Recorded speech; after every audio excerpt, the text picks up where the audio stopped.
세상의 지혜로 그 세상에서 더 성공해보자, 그렇게 생각했던 거죠. 우리도 그 잘못된 추절에 걸리기가 너무나 쉽습니다. 우리가 이 구원을 그냥 죽은 다음에 천국으로 가는, 그래서 제가 처음에 이제 하나님 나라와 천국에 대해서 말씀을 드린 건데요.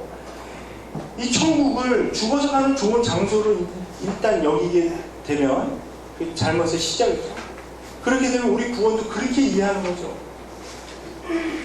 예수님 영접하고 예수님 믿는다는 의미는 뭐냐? 아, 내가 천국에 가는 티켓을 얻는 것이다. 어떤 분들은 이제 사후보험이라고 얘기하잖아요. 근데 거기 한 자리 맡아놓으면 예약해놓은 거예요. 사후보험 드는 것이다.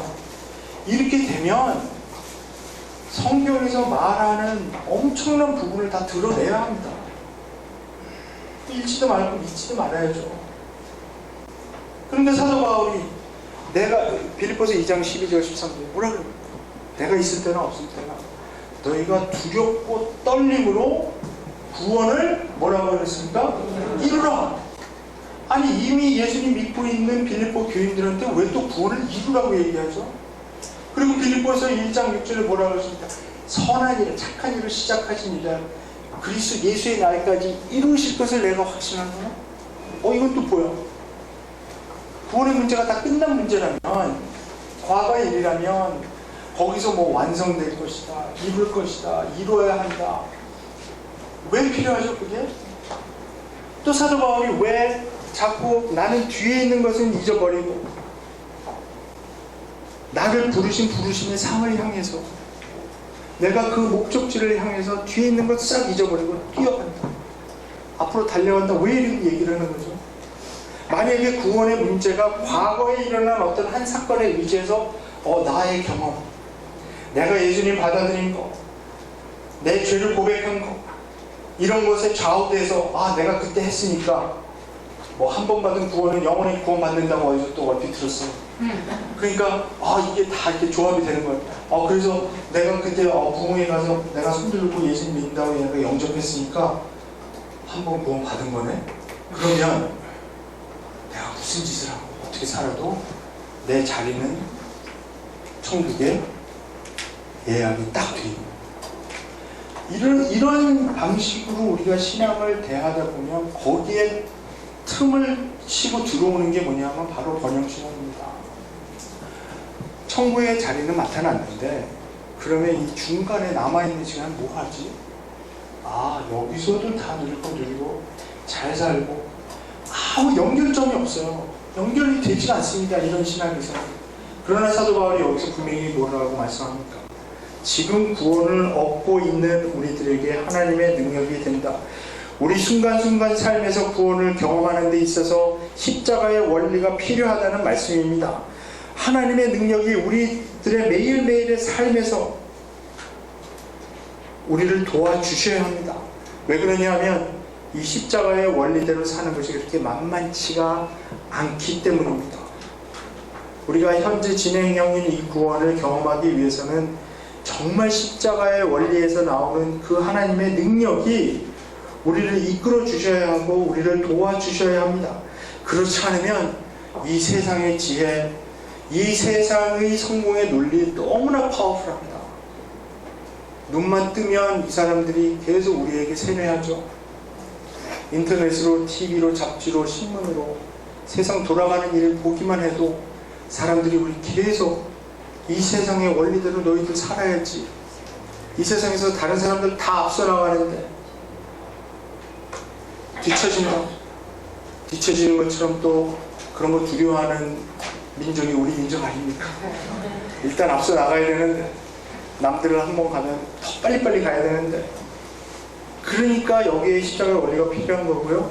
자, 그 점을 분명하게 하기 위해서 19절에 이제 사도 바울이 성경의 한 구절을 인용합니다. 그 구절은 이제 19절에 기록된 바 이렇게부터 나가는데요. 사도 바울이 어떤 기록된 바 이런 얘기를 하면은 구약을 인용하고 있구나 우리가 알아차리게 되죠. 사도 바울이 인용하고 있는 구절은 이사야서 29장 14절입니다. 그런데 사도 바울이 이사야서 29장 14절을 인용할 때 딱 그 구절만 인용한 것이 아니라 이사야서 29장 전체의 의미를 우리가 좀 봐야 합니다. 그런데 우리에게 도움이 되는 구절이 사실 29장 13절입니다. 이사야서 29장 13절에 이렇게 말씀합니다. 주께서 이르시되 이 백성이 입으로는 나를 가까이하며 입술로는 나를 공경하나 그들의 마음은 내게서 멀리 떠났나니 그들이 나를 경외함은 사람의 계명으로 가르침을 받았을 뿐이라. 그러므로 내가 이 백성 중에 기이한 일, 곧 기이하고 가장 기이한 일을 다시 행하리니 그들 중에서 지혜자의 지혜가 없어지고 명철자의 총명이 가려지리라. 자, 이건 뭐냐면요, 이사야서 29장의 그 예언의 말씀은 어떤 말씀이냐면, 지금 남쪽 나라 유다가 큰 위기에 처했습니다.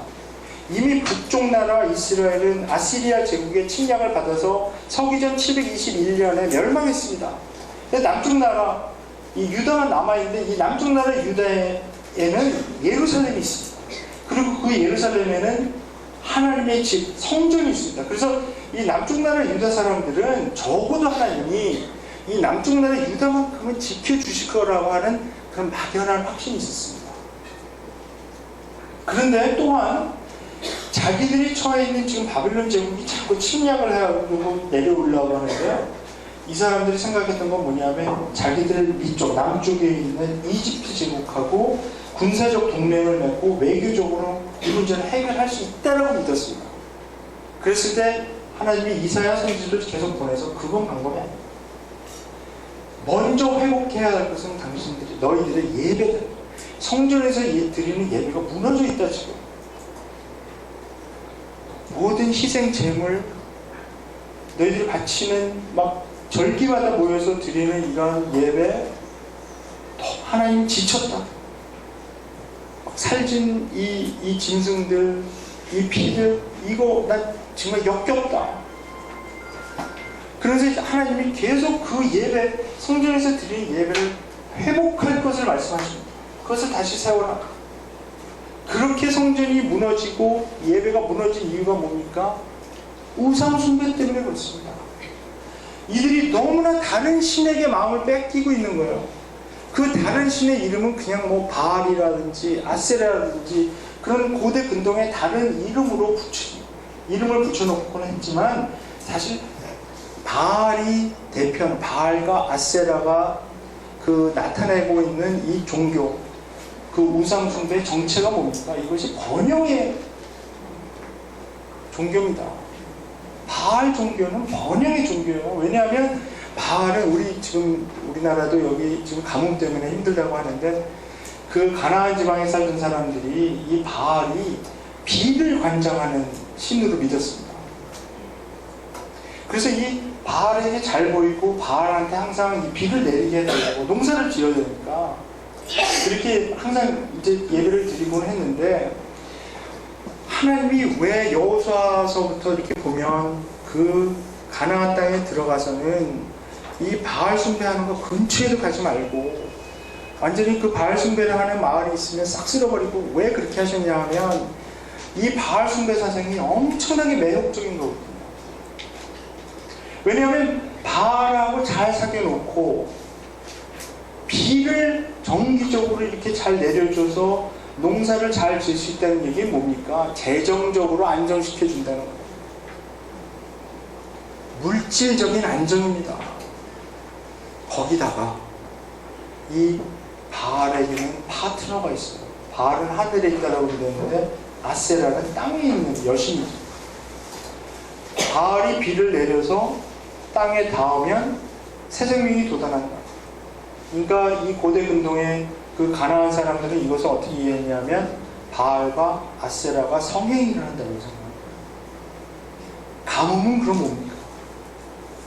이 부부 사이가 안 좋아지는 거예요. 이게 잠자리를 안 하는 거예요. 그래서 이 바알 숭배 사상에는 항상 섹스가 들어가 있습니다. 그러면 왜 가뭄이 오는가? 이 부부관계 안 좋아졌어. 그래서 바알을 성적으로 흥분시켜야 됩니다.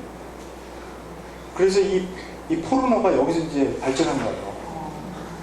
정말로, 제가 농담이 아니고요.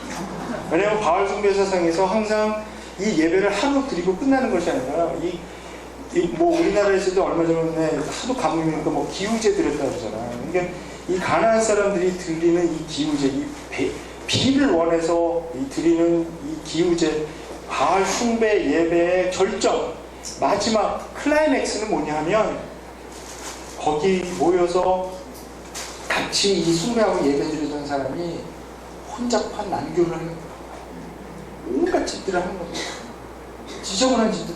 또 그것을 도와주기 위한 전문가들이 계시죠. 그 직종에 종사하는 바알 신전주의에 그 종사하는 프로페셔널 분들이 오셔서 이제 도와주는 거죠. 이걸 하는 거를. 그래서 우리 호세아서에 보면 그 고멜이 그런가 싶거든요. 하나님이 호세아 보고 그 고멜 데려다가 이게 다 그런 거거든요.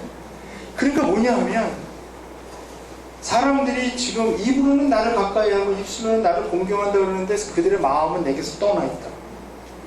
그 이야기는 뭐냐면 마음은 바알 숭배 사상에 가 있는 거예요. 그게 더 좋은 거예요. 왜냐하면 모든 우상 숭배의 근원에는 컨트롤의 문제가 있습니다. 왜 사람들이 하나님 믿는 것을 버거워하게 생각하고 부담스럽게 생각하냐면 하나님은 내가 마음대로 막 이렇게 쥐고 흔들 수가 없는 거예요. 근데 우상 숭배는 내가 그러니까 안 그렇다고 그러지만 우상 숭배에 있어서는 내가 갑이거든요. 왜 우리가 돈을 우상으로 섬깁니까? 내가 갑이 돼서 돈을 갖다 이렇게 할 수가 있는 거예요 라고 생각하는 거예요. 잠재의식 속에. 그렇기 때문에 돈을 우상으로 숭배하는 것은 결국은 내가 주인이 되겠다. 모든 다른 종교를 보십시오. 우상으로 섬겨지는 종교를 보면 거기에 자기가 절하고 거기에 하지만 사실 내가 마음대로 하겠다는 거죠. 하나님은 내가 마음대로 할 수 없는 존재예요. 그거 아니까 하나님 믿기보다는 다른 존재를 섬기는 것을 더 편하게 생각하는 거죠. 우리가. 그래서 하나님을 내가 마음대로 막 이렇게 할 수 있다면 하나님 믿을 텐데 그렇지 않고 다른 우상들은 내가 마음대로 할 수 있다라는 그런 생각이 있기 때문에 우상 숭배를 하는 것이고요. 그래서 이 백성들이 입술로는 나를 공경하지만 마음은 멀리 떠나서 그냥 다른 우상을 섬기고 있는데, 자 근데 그 이사야가 지적하고 있는 것이 이겁니다. 그들이 나를 경외함은 사람의 계명으로 가르침을 받았을 뿐이다. 이게 왜 이 사람들이 하나님을 경외한다고 얘기하나? 그거는 사람의 계명으로 가르침을 받아서 이렇게 마음에도 없이 그냥 입술로만. 이게 무슨 뜻일까요? 그것은요, 세상적인 관점에서 하나님을 이해하고 그래서 하나님을 경외하게 되었다, 그런 의미입니다. 이제 예를 들어보겠습니다. 어떤 사람이 이제 간증을 합니다. 하나님을 믿었더니 망해가던 내 사업이 잘 돼서 성공하게 됐다. 하나님을 믿었더니 죽을 병에 걸려서 죽어가던 내 몸이 다시 살아나게 됐다.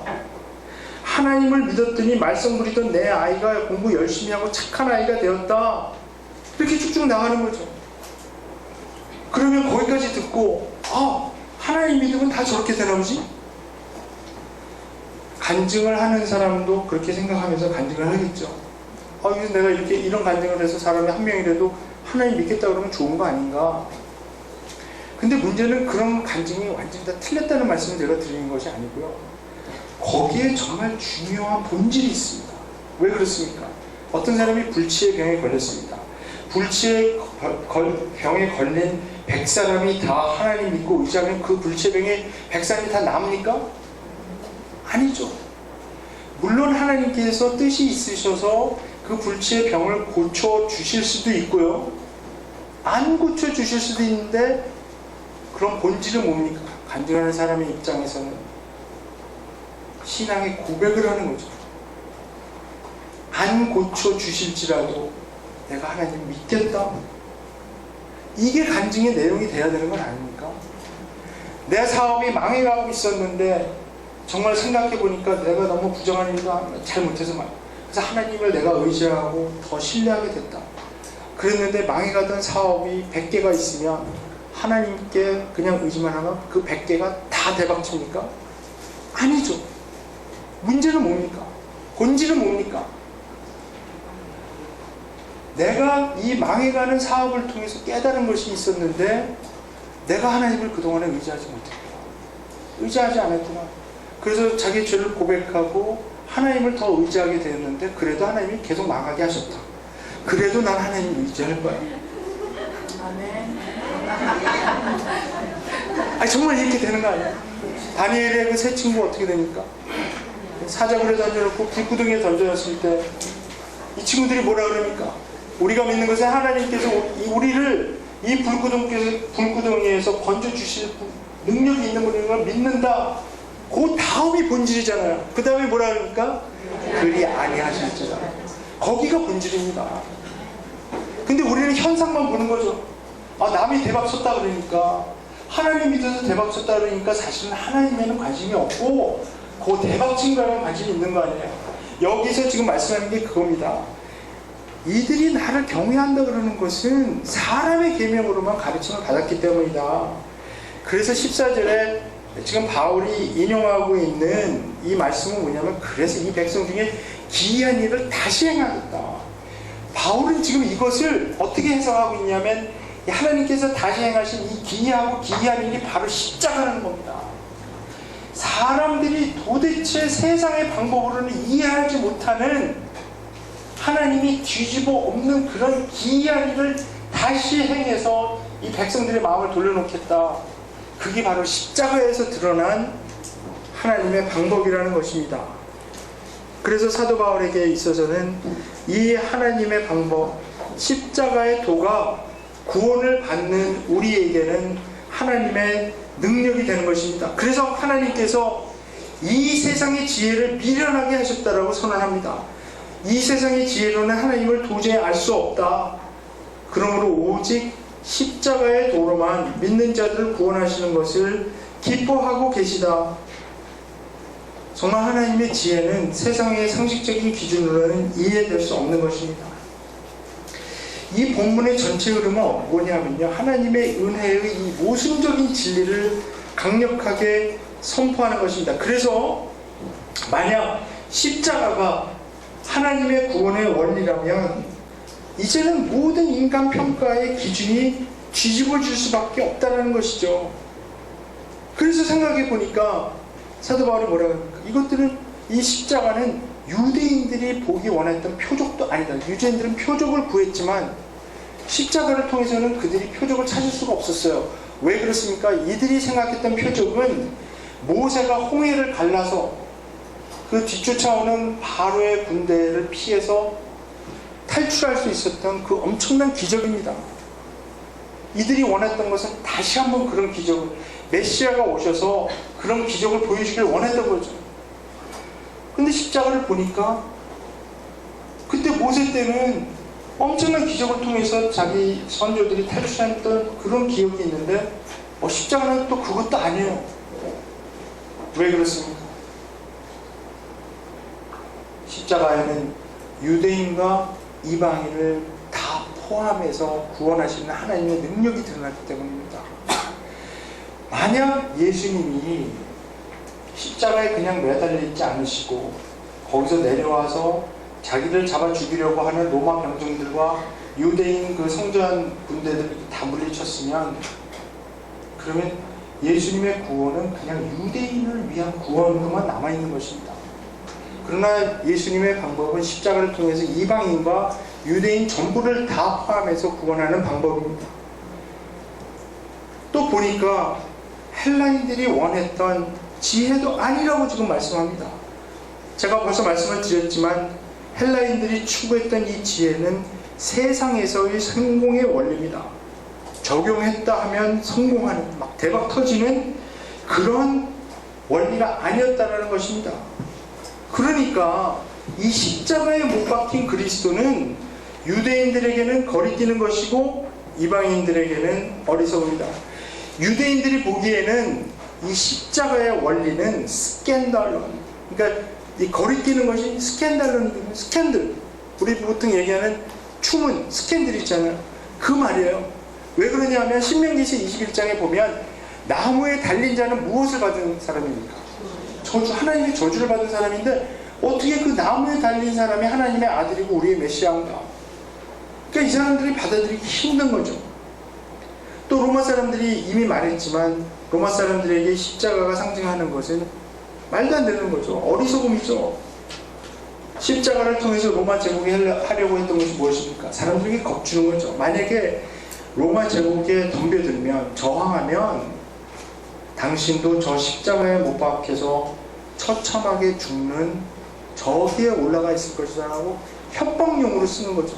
그래서 그렇기 때문에 십자가에 못 박혀 죽이면 그냥 바로 끌어내리지 않고요, 시체가 썩을 때까지 놔두기도 하고, 또 2세기경에 나와 있는 그 문헌에 보면 한동안 유대인들의 반란이 거세져서 어떤 때는 막 2,000명씩 양 길가에다가 십자가에 못 박아서 막 걸어놓고 그랬거든요. 그랬을 때 어떤 사람이 아이디어를 낸 거예요. 아, 이 사람들을 횃불로 쓰자. 그래서 그 횃불을 붙여갖고 그걸로 밤을 밝히기도 했다. 이런 게 역사 문헌에 남아있거든요.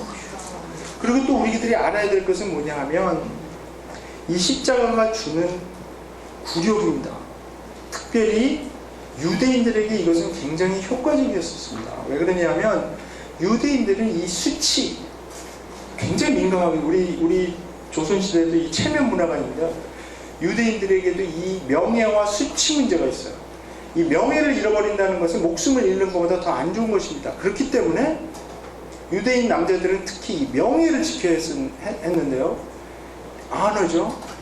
십자가에 못 박을 때 로마 사람들이 아무것도 입는 것을 허락하지 않았어요. 우리 그 그림이나 영화 같은 데 보면 그래도 걸치고 좀 가리고 있는데요, 그 당시 실제로는 완전히 발가벗겨서 죽였거든요. 그러면 유대인 남자가 십자가에 못 박혀서 좀 높은 곳에 매달려 있으면 생각해 보십시오. 양팔은 못 박혀 있고 손으로 가릴 수도 없습니다. 다 드러납니다. 얼마나 굴욕스러운 장면이에요. 한번 생각해 보시기 바랍니다. 하나님의 아들이 그런 식으로 발가벗겨진 채 굴욕 당하며 약하게 드러난 그곳으로 바로 우리가 구원을 얻었다면, 그것이 우리를 구원해 주신 하나님의 원리라면 이제까지 우리가 갖고 살았던 세상적인 가치관, 상식적인 가치관, 우리들이 가지고 있었던 세계관, 이게 다 뒤집어질 수밖에 없다라는 것, 그것을 지금 사도 바울이 이야기하는 것입니다. 그런데 고린도 사람들이 이것을 오해했습니다. 십자가의 용도는 이미 우리 영혼 구원을 위한 것으로 사용되었으니까 끝! 그 다음에는 우리는 세상의 지혜를 받아서 로마 제국에서 가르치는 성공의 원리를 배워서 우리 더 잘 살아보겠다라고 생각했으니까, 그러니까 사도 바울이 이렇게 강력한 말씀을 써놓는 건 아닙니까? 우리는 오직 십자가에 못 박힌 그리스도만을 전합니다. 그 십자가에 못 박힌 그리스도가 하나님의 약함인데 그것이 세상의 지혜보다 더 강하고, 하나님의 어리석음이 세상의 지혜보다 더 지혜롭다, 이런 모순적인 진리를 계속해서 말씀하고 있는 겁니다. 고린도 사람들이 정말 너무 영악하게, 너무 교활하게, 이 사람들이 좋은 건 취하고 나쁜 건 취하지 않아요. 예수님 십자가에 못 박힌 걸로 우리 죄 용서받고, 아, 구원 받았어, 좋다. 그러나 이 십자가는 이제 더 이상 치우자. 십자가에서 우리 삶에서 역사하는 이런 거 없다. 십자가의 원리, 십자가의 도는 우리 삶에 도움이 되지 않는다. 더 잘 살아야 된다. 그런데 이제 사도 바울이 1장 26절부터 31절까지 해서 결론을 내리는데요, 그것을 5분 안에 이야기하는 것은 불가능하니까 오늘은 여기까지 하고 마치겠습니다.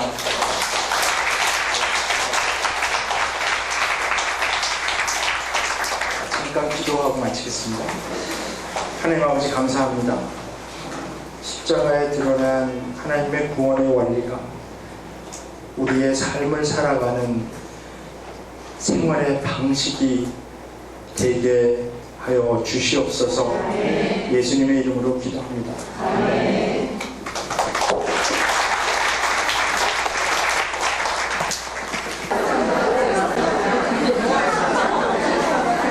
먼저 하나님 말씀 읽고 강의 시작하도록 하겠습니다.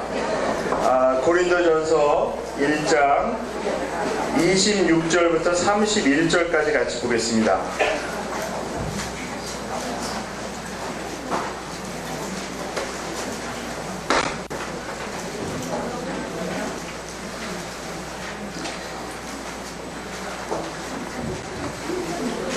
고린도전서 1장 26절부터 31절까지 말씀 같이 보겠습니다. 예, 교독하겠습니다. 제가 먼저 읽습니다. 형제들아, 너희를 부르심을 보라. 육체를 따라 지혜로운 자가 많지 아니하며 능한 자가 많지 아니하며 문벌 좋은 자가 많지 아니하도다.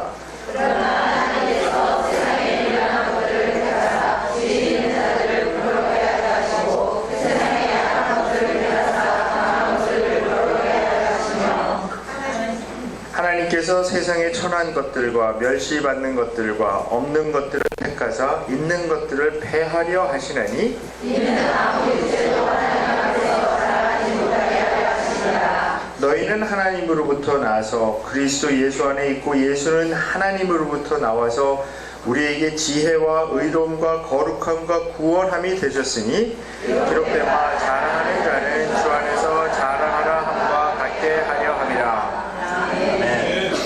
예, 어제 저희들이 본 것은 여기 고린도전서 1장 18절부터 25절까지 해서 십자가의 도의 그 기본적인 것을 봤습니다.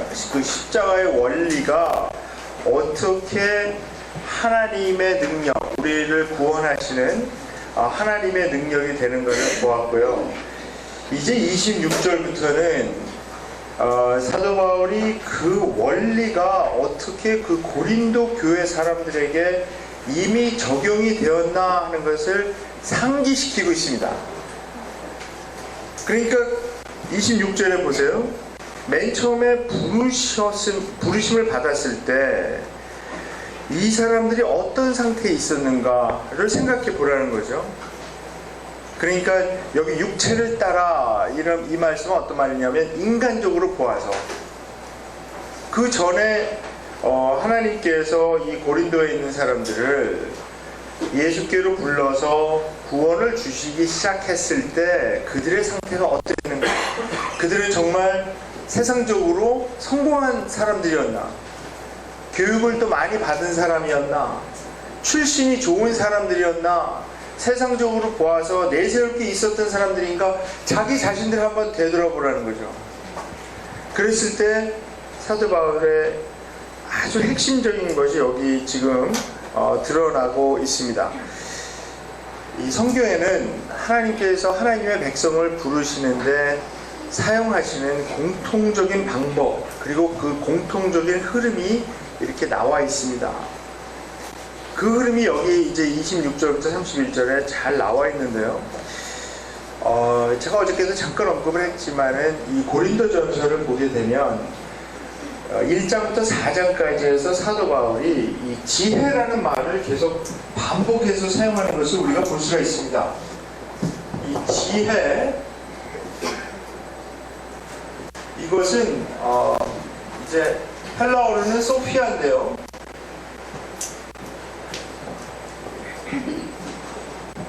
바울이 약 한 60번 정도 이 지혜라는 말을 반복을 합니다.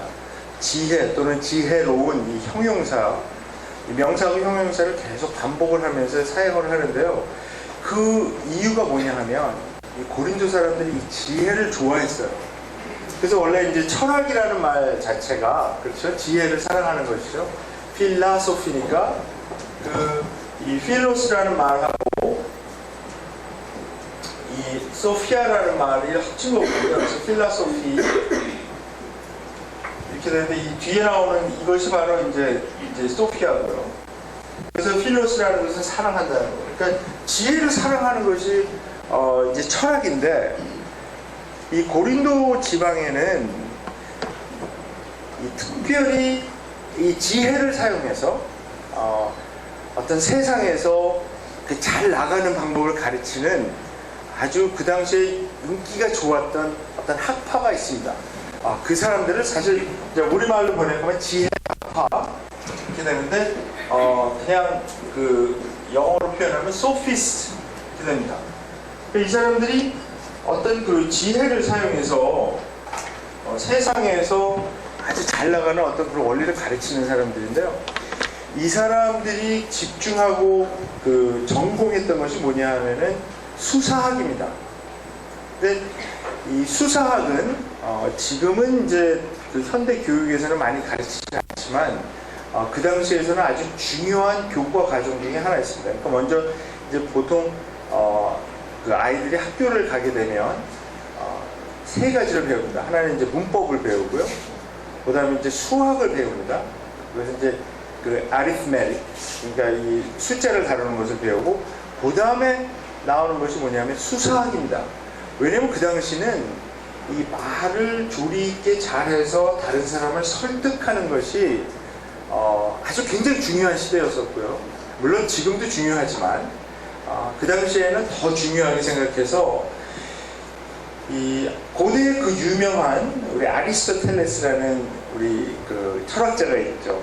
이분이 그 수사학의 교과서를 썼고 아주 그 수사학을 발전시키는데 기반을 쌓으신 분인데, 이 아리스토텔레스의 이 수사학의 기본은 뭐냐면 이 수사학과 윤리학이 분리되지 않는다는 것입니다. 그러니까 수사학을 사용해서, 그러니까 수사학의 가장 최종 목적은 뭐냐면 상대방을 설득하는 거거든요. 근데 설득을 할 때 절대적으로 진리로 설득해야 된다. 그래서 이 아리스토텔레스가 가르쳤던 수사학의 가장 기본되는 세 가지 요소가 뭐냐면 파토스, 이게 말들이 도움을 안 주네요. 예, 파토스, 로고스, 에토스 이렇게 됩니다. 우리 신약 성경에도 나오는 이 로고스라는 이 말은 이제 말씀으로, 또 우리 1장 18절에서는 이제 원리로 제가 해석을 했는데, 이 로고스라는 것이 어떤 논리를 가지고 있는 거거든요. 그래서 이 영어에 보시면 라직이라는 말이 있죠. 이 라직이라는 말이 사실 로고스에서 온 말인데, 그러니까 어떤 그 내용입니다. 그러니까 수사학을 사용하는 데 있어서 제가 지금 이 강의를 드리는 것도 지금 수사학을 사용하고 있는 거죠. 그렇게 적용을 해본다면 제가 말씀드리는 어떤 내용이 있지 않습니까? 그 내용이 이제 충실해야 된다는 거죠. 그 내용이 엉망이면 설득이 안 되는 거죠. 이게 논리적으로 이렇게 딱딱 맞춰서 좀 잘 프레젠테이션을 해야 되고요. 그 다음에 이제 처음에 중요한 게 뭐냐 하면은 에토스는 여기에서 이제 그 영어의 윤리학을 나타내는 에틱스라는 말이 나온 겁니다. 근데 이 에토스는 뭐하고 관계가 있냐 하면 사람의 캐릭터하고 관계가 있어요. 사람의 어떤 인격.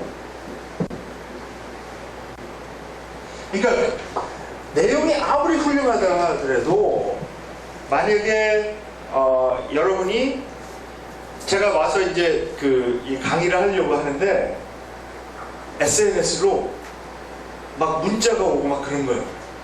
김도현이라는 사람이 사기꾼이다. 이제 이런 소문이 딱 나온 거예요. 그러면은 여러분이 제가 오기 전에 뭘 선입견을 갖게 되겠죠. 그러면은 제가 내용이 와서 강의하는 내용이 아무리 훌륭해도 설득이 안 돼요. 저 사람은 인격에 문제가 있는 사람이다. 저 사람의 말은 믿을만하게 못 된다 하는 것이 의심이 딱 들어가기 시작하면요, 그 다음에는 아무리 내용이 좋고 막 이래도 설득이 안 되는 겁니다. 그래서 이제 아리스토텔레스가 가르친 것이 뭐냐 하면 이 논리 이전에, 그러니까 로고스 이전에 에토스가 있어야 된다. 그러니까 인격을 쌓아라. 근데 그것은 사실 하루아침에 그 쌓아지는 것은 아니죠. 그러니까 계속 명성이 쌓여야 되고요. 그 사람의 어떤 전력이 이제 알려져야 합니다. 그런데 만약 이 스피커가, 그러니까 이 강의하는 사람이, 이 스피치를 하는 사람이 이 청중하고 전혀 생소한 사람이다. 전혀 모르는 사람인데 갑자기 가서 지금 어떤 그 스피치를 해야 됩니다. 그랬을 경우에 아리스토텔레스의 수사학에서 가르치는 것이 뭐냐면 첫 몇 분이 굉장히 중요하다. 그 첫 몇 분에 신뢰를 쌓아야 된다는 겁니다. 그리고 이 청중의 마음을 열어야 된다. 이런 것을 가르쳤어요. 그래서 이제 그것을 쌓는 방법이 뭐냐 하면 자기 자신을 이제 프레젠테이션을 하는데 뭐 예를 들어서 농담을 한다든지 아니면 굉장히 그 청중이 이 강의하는 사람, 이 스피치하는 사람을 믿을 수 있는 어떤 신뢰관계를 여기서 공감대를 형성을 해야 된다. 그래서 그 청중의 레벨에 내려가서 청중의 레벨로 가서 그러니까 자꾸 이렇게 위에서 가르치는 식으로 하려고 그러면 청중이 마음을 닫는다. 그래서 그 청중의 이제 그 수준 레벨로 내려가서 이렇게 이야기를 나누는 이런 테크닉 같은 것들이 이렇게 쭉 나와요. 근데 아리스토텔레스가 가르쳤던 이 수사학의 아주 기본은 뭐냐면 테크닉보다는 어떤 그 내용이죠. 이것을 어떻게 신뢰를 쌓아야 될 것인가 하는 것을 이제 가르치는데 현대에서도 이렇게 강의를 잘 하시는 분들을 보시면요. 이 처음에 오셔서 마음을 딱 열게 하는 뭐 그런 비법이 있어요. 저는 못하는데. 그래서 뭐 재밌는 농담을 이렇게 한다든지 아니면 이렇게 믿음이 가게끔 만드는 거죠. 또 이제 진실지 못한 사람들 같은 경우에는 그런 거를 또 이렇게 좀 갖고 노는 분들이 있어요. 근데 하여튼 뭐 청중의 입장에서는 그걸 잘 판단을 하셔야 되는데요. 그래서 이제 에토스가 있는데 이 파토스는 뭐냐 하면은 감정입니다. 감정. 아리스토텔레스가 어떻게 가르쳤냐 하면 아무리 이제 처음에 그 수사학을 사용하는 그 시작이 어떤 그 인격적으로 신뢰를 쌓고 시작을 해서 그 내용이 굉장히 좋고 하지만 청중이 마지막으로 설득이 되려면 감정적으로 터치를 받아야 된다는 거예요. 그게 없으면 결단이 안 된다는 거예요. 한마디로 설득이 안 된다는 겁니다. 그래서 이것이 이제 이 아리스토텔레스 수사학의 아주 기본이었는데 여기에서 아주 기반으로 하는 것이 뭐냐면 이 수사학과 윤리학의 어떤 합치, 그러니까 수사학을 사용하면서 진실된 게 해야 된다는 거예요. 이 진리로 만약에 진리와 동떨어진 수사학을 사용하게 되면 수사학을 사용해서 사람들이 완전히 잘못된 방향으로 갈 수 있으니까 이 아리스토텔레스의 어떤 중요한 이 철학의 가르침의 그 핵심은 뭐냐면 윤리학의 모든 것을 다 기반으로 해야 된다. 그래서 그런 것을 가르쳤는데 여기 이 고린도 지방에서 아주 인기를 끌고 있었던 이 지혜학파는 그동안에 이 고대에 내려오고 있었던 이 아리스토텔레스 수사학을 뭐랄까요, 반기를 준 거예요. 여기에. 그래서 이 사람들은 뭘 주장했냐면요, 수사학과 윤리학은 관계가 없다. 그러니까 이 사람들은 뭘 강력하게 주장하고 사람들에게 가르쳤냐 하면 사람들을 설득하는 데 있어서 설득이 가장 중요한 거니까 거짓말을 사용해서 목적만 이루면 된다는 거죠. 그래서 이 사람들은 이 지혜라는 말을, 우리는 사실 지혜라는 말을 들을 때 굉장히 좋은 말로 들리지 않습니까? 근데 이 지혜학파, 이 소피스트 사람들은 이 지혜라는 말을 세상에서의 성공, 거짓말을 치던 뭐 조작을 하던 상관이 없는 거예요. 이것만 이루면 되는 겁니다. 지혜만 이루면 다른 어떤 것들도 상관이 없는 거다. 이렇게 가르쳤어요. 굉장히 실용적인 거죠.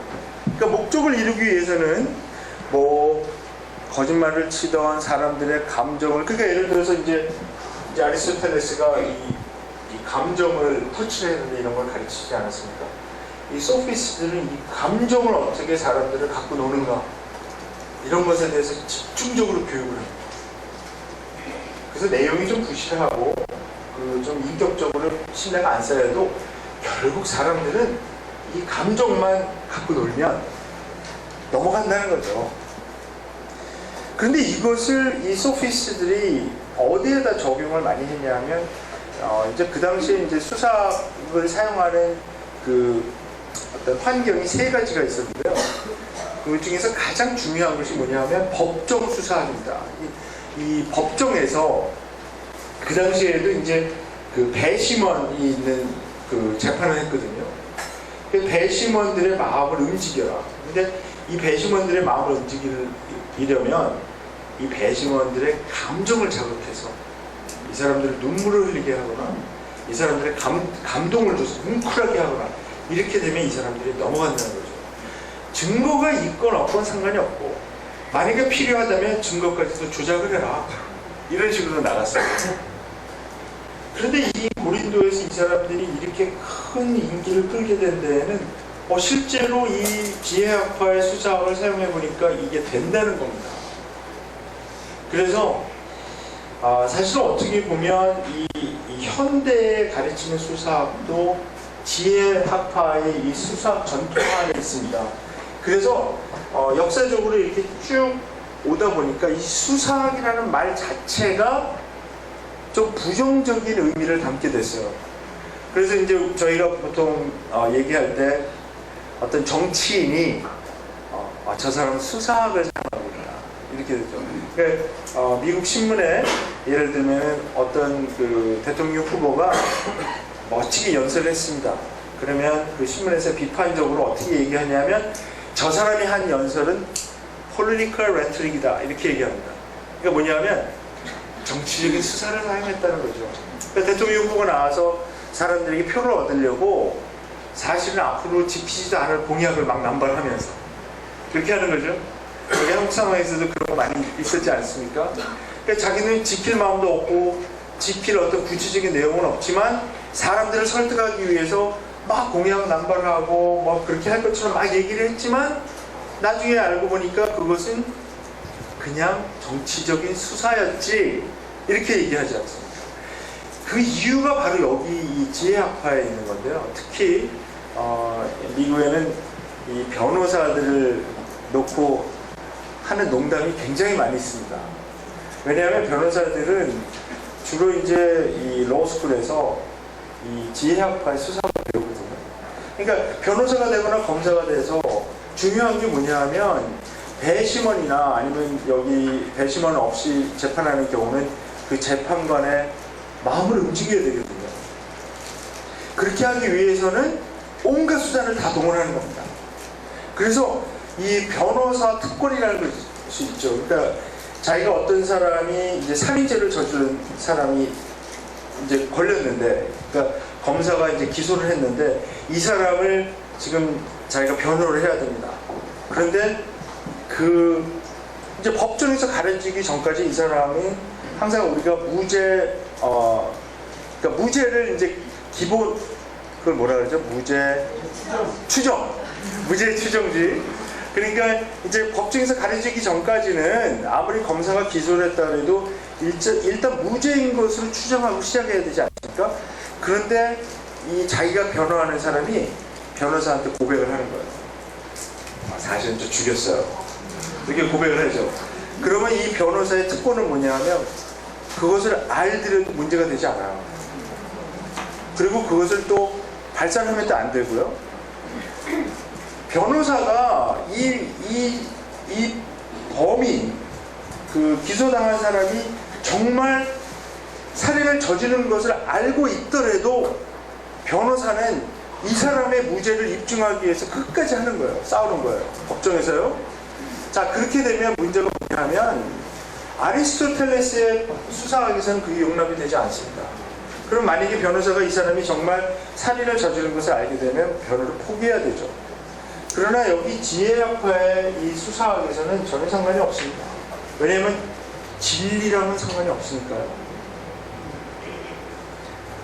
미국에서 꽤 오래전에, 그렇게 오래전은 아닌데 O.J. 심슨이라는 사람이 이 살인죄 저질러서 한번 재판을 한 적 기억나세요? 네. 그때 이 사람이 무죄를 받았어요. 배심원으로 무죄를 받았는데 아주 그 유명한 재판이었기 때문에 계속 TV에도 뭐 그 재판 과정이 나오고요.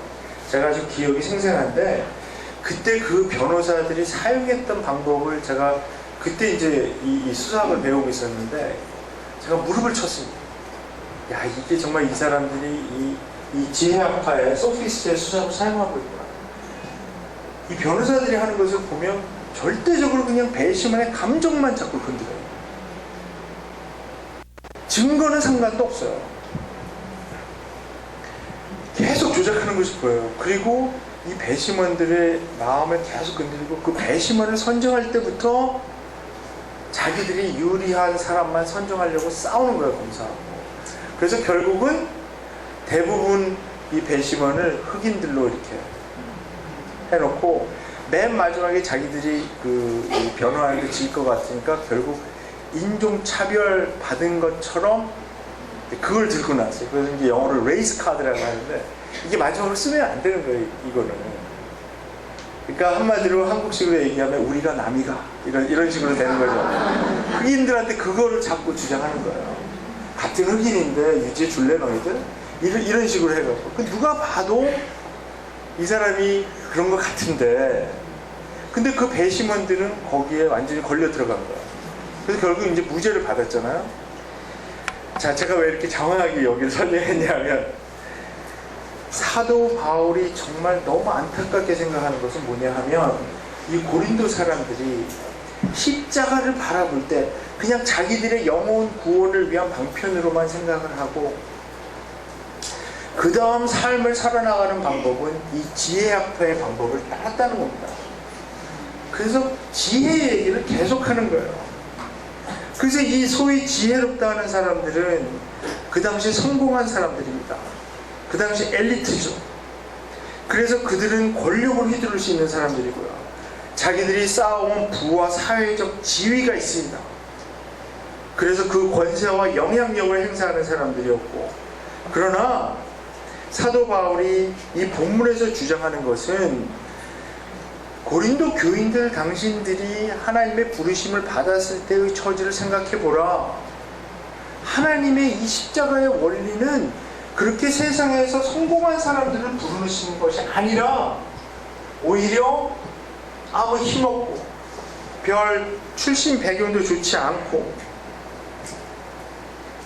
부유하지도 않고 지위가 높지 않은 사람들을 오히려 불러서 하나님의 그 일을 하려고 하는 거죠. 근데 그거를 이제는 다 잊어버리고 오히려 십자가를 통해서 구원을 받았다고 생각하면서도 이제 자기들이 원하는 것은 이게 된 거죠. 사회적으로 높이 올라가고 부를 쌓겠다. 그게 올라가는 건데,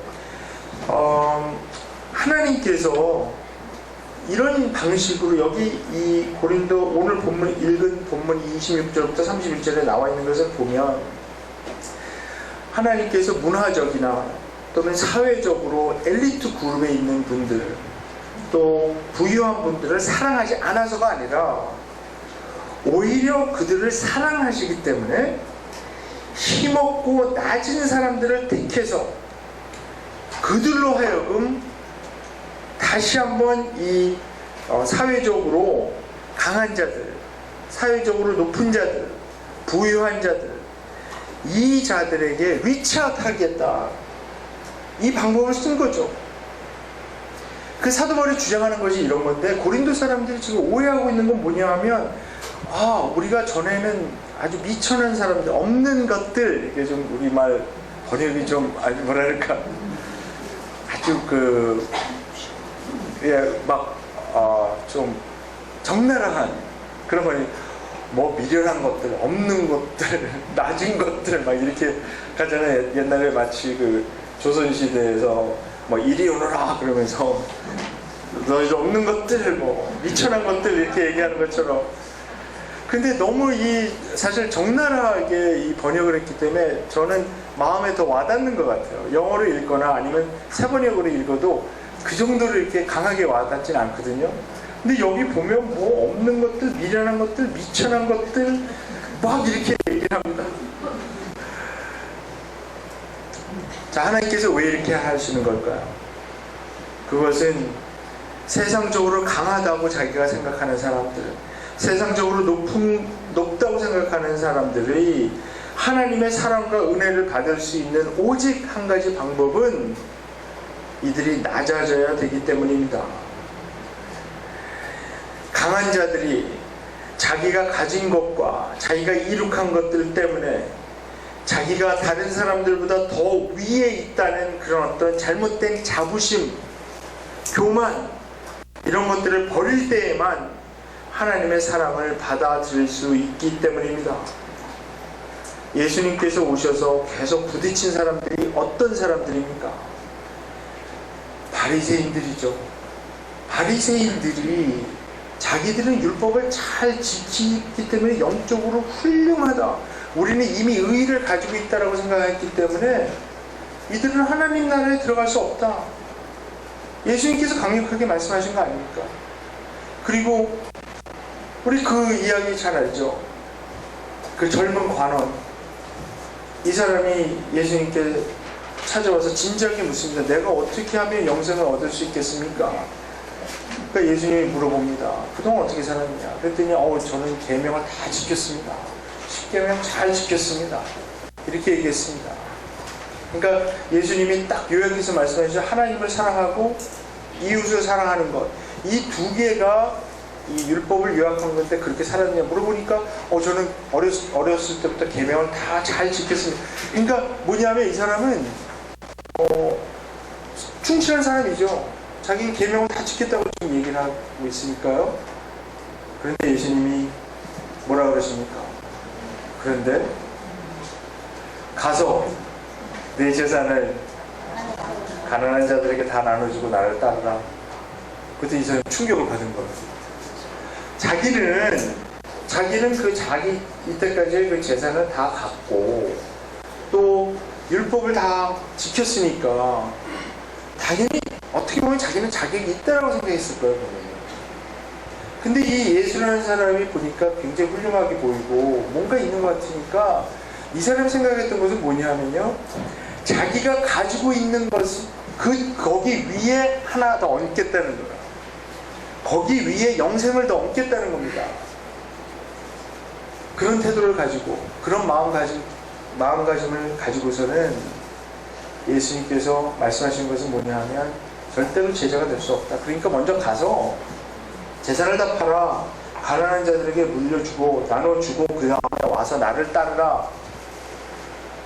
그 사람이 자기의 많은 재산 때문에 근심하면서 떠나갔다고 얘기합니다.